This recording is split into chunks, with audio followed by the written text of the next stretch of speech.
It's a true classic today.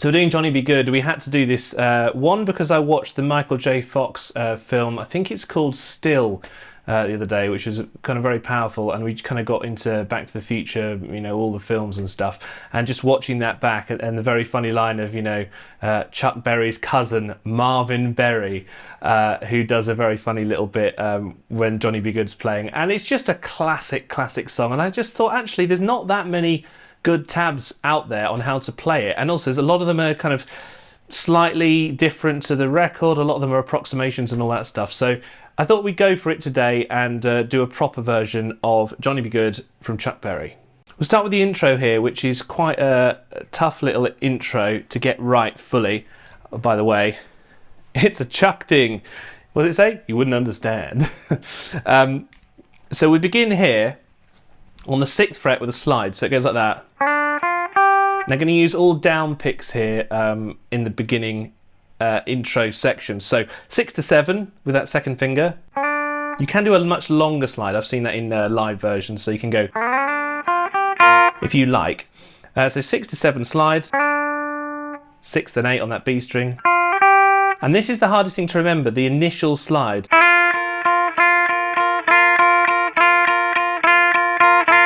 So just practice that a few times.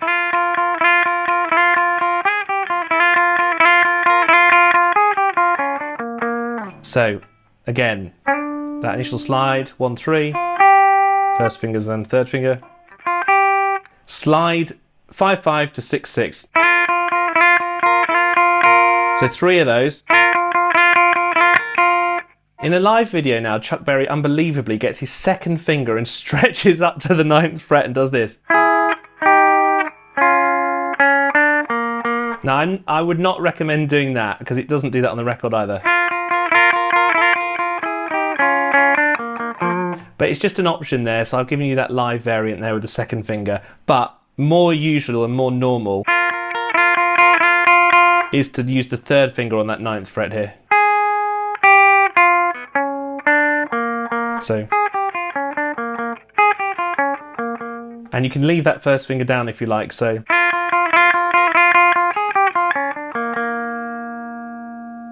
And then you're going to come across here as if you're doing a full bar chord.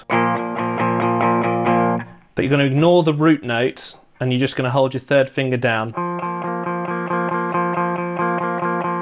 across 2 strings, the A and the D string, and play that 8 times.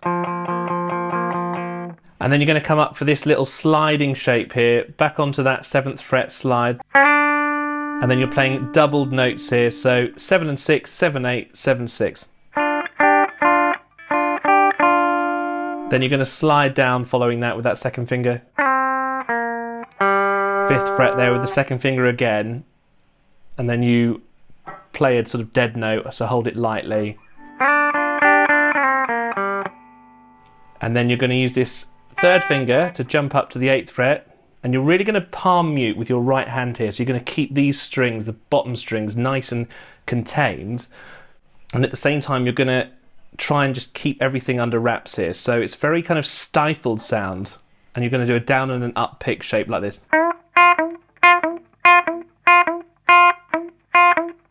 It's a very dead sound, but it's very important that it's controlled. So down, up. Now occasionally there's a doubled 6th fret in here, so the third one, for example.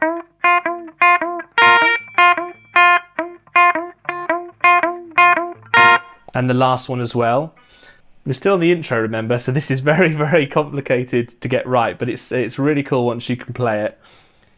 Another bend up from that 8th fret, And then this is where it gets interesting with alternate picking. So up, down, up, down, up, down, up.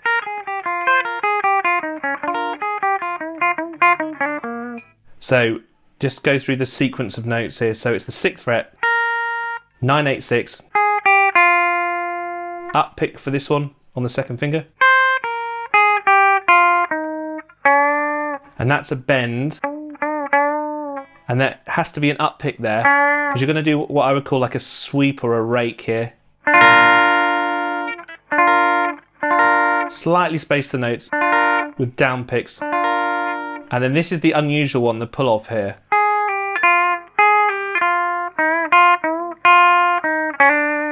And then we're going into our first verse, although I've called it a chorus, but you know what I mean. It's the main section of the song. Nice little blues riff. Now, for years and years, I've been wondering the best way to actually play a 12-bar blues kind of pattern. Do you do it with the 1st and 2nd finger on the power chord? Or do you use the 1st and 3rd finger? After watching many, many musicians, I've decided that the 1st and 3rd finger is the best option. And the reason is that they often use this 2nd finger that's sort of not actually playing anything particularly to play this major 3rd note over here.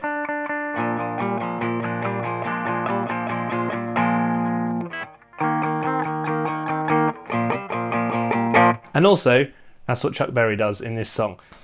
So go up to your 6th fret, 1st and 3rd finger here in the power chord shape. But you're going to reach up with your 4th finger. So get used to that pattern, down, down, down, down.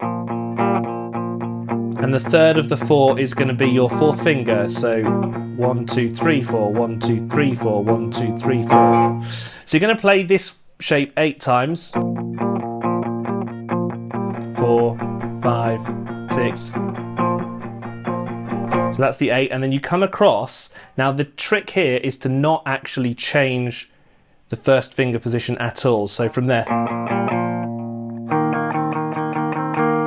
leave that 1st finger in its position and do 4 of these. Back over for 4 more. Jump up to the 8th fret on the A string. You can use a bit of palm muting as well, just to keep things under control.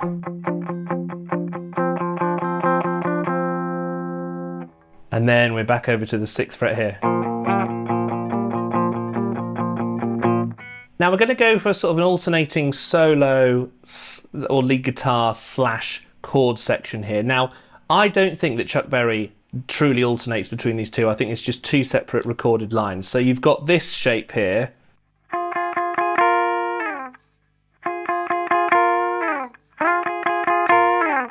That kind of idea, and that is interpolated with these sort of power chord 12-bar blue ideas. So if you go from this solo section here,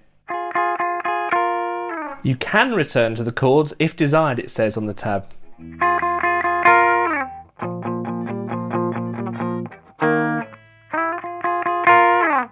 So you see how you can make it work, but I would recommend just doing the lead solo line like Chuck Berry does in most of his live performances. He very rarely jumps between the two. Now, just a little few things to bear in mind here. The first time it comes around, it's kind of straight with a slide down at the end, so like that. The next time it comes around, it's the same, with a bit more of an aggressive slide, I guess. The third time it comes, it slides in. And then the fourth time it comes, I can't hear the second pick, so I think it goes like this.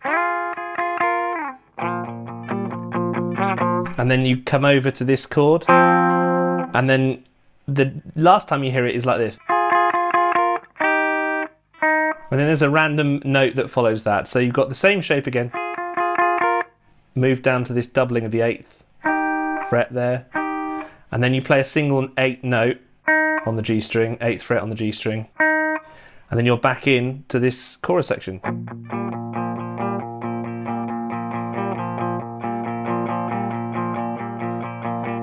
Before we go to the lead guitar section 2, I just want to also mention something that when Chuck Berry does live performances and he says strumming with the rhythm that the drivers make or something along those lines, he does his right hand goes up the neck when he's doing this 12-bar blues shape. So strumming with the rhythm that the time. So just bear that in mind. That's a little trick that he does in his live performances. But you go around that kind of chorusy shape again.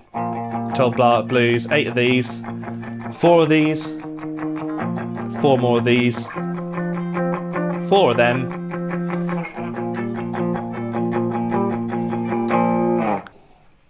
so you got a bend up from the 8th fret. It's very hard not to make this horrible sound on the D string catching. Can you hear that when you take away the bend? It sounds really, really messy. So the first thing you can do is you can use your first finger to kind of mute that string a little bit. But also the right hand comes into play here and you're muting the string with your right palm. Even then I find it quite tough to do this one because it's such a kind of quick bend. But you can do it if you just practice. Practice makes perfect. So this is how we do it then. So you do that 3 times. So, and the picking pattern is down, down, up, down, up, down.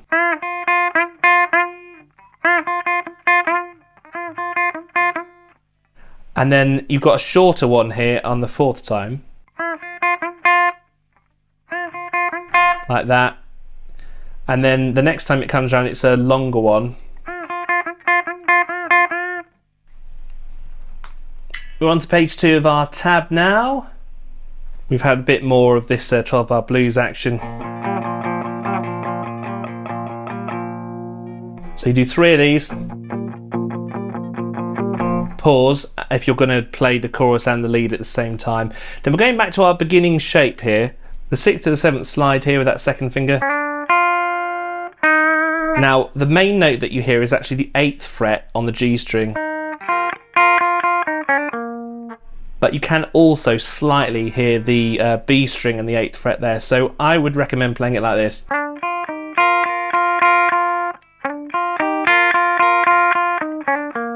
Now there's a little bit of discussion about whether this 8th fret here should be a down or an up pick. I prefer doing these all as downs.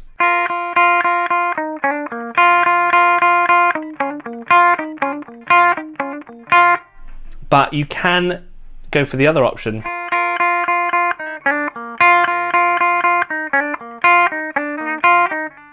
The reason I don't like the alternate picking is that it starts to have a little bit of a lilt and a swing to it, which we're not really looking for here. We're looking for it to be quite on the beat, solid, and kind of reprising the beginning. So I would recommend doing it like this.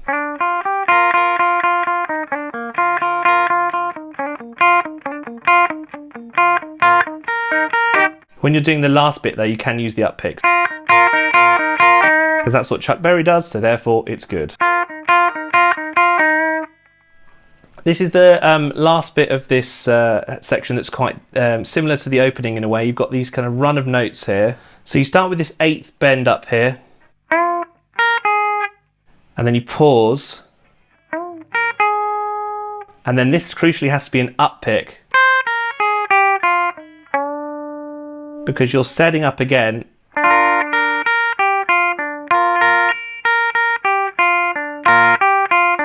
For this kind of sweep.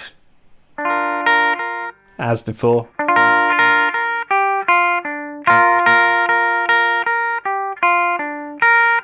So that's the doubling of the 6th there.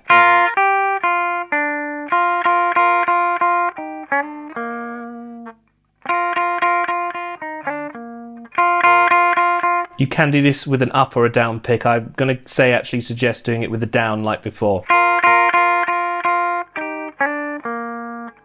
And then there's a little hammer on there. And this is a fun little bit here when you're doing 2 bent strings using the 3rd and 4th finger here. And then you have a little pause and then... So you just hear the sort of A string being played. Forget the bottom note and just here. And then we're going to go up again here for this 6th fret, and this is the kind of break section. I would urge you to do these all in down picks.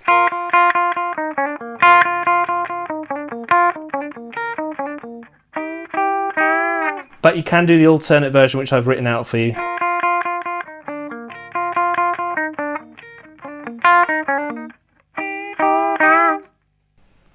I'm going to carry on here with this final part, which is quite difficult. You've got these 9th fret bends.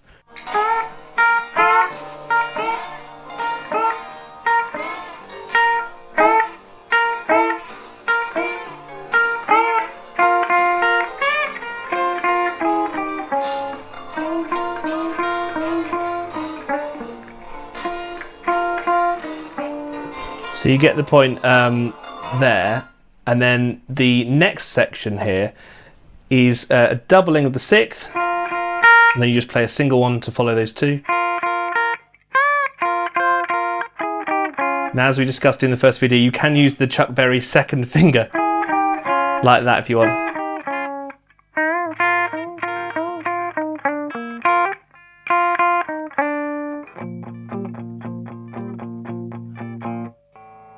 And then you're back to the main chorusy section. 8 of these, 4 of these, 4 of these, up to the 8th, back to the original place. Well, we've got the very, very last outro section here. This is a shape we've played before on the 10th fret, with just an extra note put in. So you've got, if you want to also do these, you can do the chord suggestions that I've put in for you. So the first time you don't do anything, you just play it straight. The next time you slide up. The third time you slide up, but you pull it really tight at the end, so you really kind of mute that off. And then right at the end, you've got a slide up. And then the very last chords are this 8th fret here with that 3rd finger here. That nice little rhythm. And then if you really want to slide up here and do these 13th 6ths here. And that is the end of Chuck Berry's Johnny Be Good. Really, really tough stuff in there, and particularly some of these unusual bends. But he just gives you a little idea of a kind of bluesy way of playing, kind of shuffling in there, lots of little tricks. I might teach you how to do the old duck walk that Chuck Berry does in a future video, because that's a lot of fun as well. But thanks for watching this one. I hope you enjoy, and do subscribe, and we'll do some more classics. Down there is the best thing that you can do to help out the channel, and these are some more videos for your listening, entertainment and learning as well. But thanks for listening, and we'll see you next time. And also, pretty cool t-shirt, right? Just saying.